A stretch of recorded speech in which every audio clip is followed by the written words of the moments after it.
చిన్న చిన్న పాన్ షాపులలో గంజాయి దొరుకుతుంది. నేను గంజాయి తీసుకొచ్చి ఎంత కావాలో అంత ఈ టేబుల్ మీద పెట్టి ప్రజల పోలీసులకు నేను చూపించగలను. ఏమంటే నా మీద కేసు పెడతారని చూపిలే. నేను నిషేధించబడినటువంటి ఏదైతే మత్తు పదార్థం ఉందో నిషేధించబడినది అది తీసుకొచ్చి నేను పెట్టినా కూడా నీకు ఎక్కడ లభ్యమైంది అని చెప్పి నా మీద కేసు పెడతారని చూపిలే. కానీ ఒక గంపకు తీసుకురమని చూపించమంటే చూపిస్తా. ప్రొద్దుటూరులో ప్రెస్ మీట్ అయిపోయే లోపల ఒక గంపకు తెప్పిమంటే తెప్పిస్తా. అంత గంజాయి దొరుకుతుంది.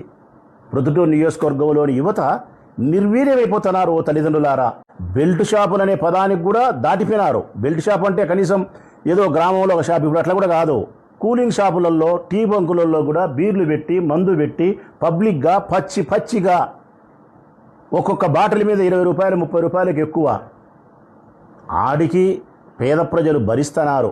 వారి రక్తాన్ని మీరు తాగుతుంటే కూడా ప్రొద్దుటూరులో. కానీ బాధ కలిగే అంశం ఏంటంటే మందుకు ఎక్కువ అమ్ముతానెందుకు, మందుకు లెక్క తీసుకుంటాను ఎందుకంటే బాధ ఏంటంటే నకిలీ మద్యాన్ని అమ్ముతున్నారు.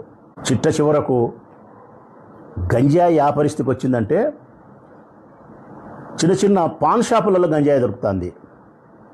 నేను గంజాయి తీసుకొచ్చి ఎంత కావాలో అంత ఈ టేబుల్ మీద పెట్టి ప్రజల పోలీసులకు నేను చూపించగలను. ఏమంటే నా మీద కేసు పెడతారని చూపిలే. నేను నిషేధించబడినటువంటి ఏదైతే మత్తు పదార్థం ఉందో నిషేధించబడినది అది తీసుకొచ్చి నేను పెట్టినా కూడా నీకు ఎక్కడ లభ్యమైంది అని చెప్పి నా మీద కేసు పెడతారని చూపిలే. కానీ ఒక గంపకు తీసుకురమని చూపించమంటే చూపిస్తా. ప్రొద్దుటూరులో ప్రెస్ మీట్ అయిపోయే లోపల ఒక గంపకు తెప్పిమంటే తెప్పిస్తా.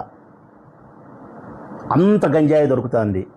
ప్రొద్దుటూరు నియోజకవర్గంలోని యువత నిర్వీర్యమైపోతున్నారు. ఓ తల్లిదండ్రులారా, 20 సంవత్సరాలు, 22 సంవత్సరాలు, 23 సంవత్సరాలు, 25 సంవత్సరాలు, 30 సంవత్సరాలు కలిగిన యువకులు గంజాయి సేవించి వారు అసలుకి జీవితం పట్ల, భవిష్యత్తు పట్ల వాళ్ళకి ఆసక్తి లేకుండా, ఒక ఉద్యోగమని కానీ, ఒక పని కానీ, ఉపాధి కానీ ఆసక్తి లేకుండా, కుటుంబ బాధ్యతలను విస్మరించి మత్తుకు బానిసలైపోయి చిట్ట చివరకు వారి వివాహ బంధానికి కూడా, దాంపత్య జీవిత సుఖానికి కూడా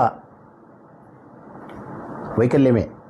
ప్రతి ఒక్కరూ తప్పనిసరిగా యూట్యూబ్లోకి వెళ్ళి కడప వార్తను లైక్ చేయండి, సబ్స్క్రైబ్ చేయండి. ఇట్లు మీ జి రమణయ్య, ఎడిటర్, కడప వార్త.